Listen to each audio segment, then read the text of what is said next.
Eto nga mga ka-GP Natics, ngayon ay pag-uusapan po natin ang, hearing na gaganapin ngayon sa Senado. Sa pangunguna po ni Senador Coco Pimentel na magiging chairman po ng, Senate, Blue Ribbon Committee na kung saan po dapat ay si Senator Bato, pero siya po ay naunsiyami hindi pinayagan nitong si Senate President Chis Escudero.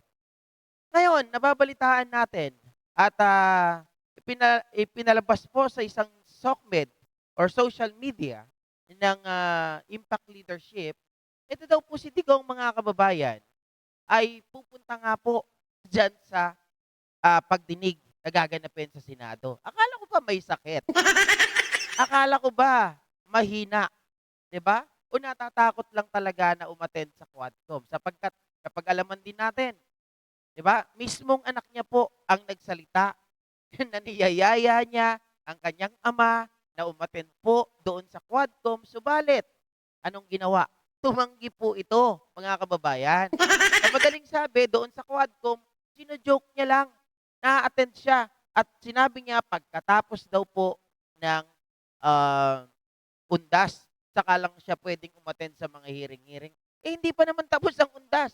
Bakit ating napag-alaman na si Digong daw po ay a-attend? Eto nga ang siste.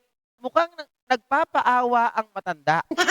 Bakit mga kababayan? Biruin niyo po. Ito ang kanyang pahayag. Mga kaibigan, abangan ninyo ako sa Senado. Baka diretso na ako sa kulungan. Papaawa, no? Hingiin ko lang sa inyo, bumisita kayo sa akin. Magdala lang kayo ng chicken sandwich. Yan ang paborito ko. Diba? Parang mga ka-GP natin. Alam mo yung bibitayin, di ba pag binitay, meron pang hiling. Parang last supper. Ito ata yung last supper niya, si chicken sandwich. Pero, ano to? Istiran? Sabi mo may sakit. Bakit pa nakaka-attend? Akala ko ba after undas pa? Ito ba yung pinag-usapan ninyo? Matapos kayong makipagkita at mag-dinner kasama itong si Senator Bato? Para pag-usapan yung drama na gagawin ninyo kung paano katatanungin ni Senator Bato dyan sa Senado.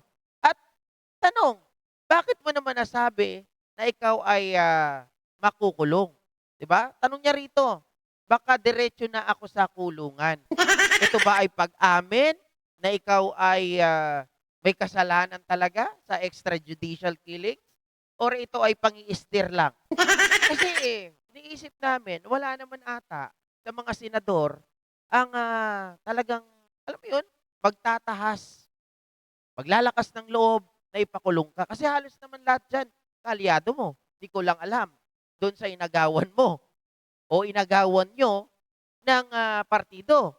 Itong si Coco Pimentel na yung kanyang faction, dahil ang alam ko, yung tatay niya, ang talagang promotor ng PDP laban. Subalit inagaw ngayon nitong si Rodrigo Roa Duterte dahil kaiiwas ng kaiiwas na siya po ay masama sa mga dilaw. Nakakapagtaka lang, paano niya nasasabi ngayon na siya ay makukulong na at dadalawin daw at bigyan na lang ng chicken sandwich. Grabe tong matanda, no? Lahat na lang ang gagawin. Lahat na lang ng drama, lahat ng kabulukan, lahat ng kagaguhan, alam na alam.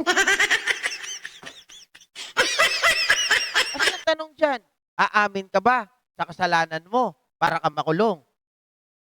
Sino ang tao o senador na maglalakas lang ng loob ipakulong ka?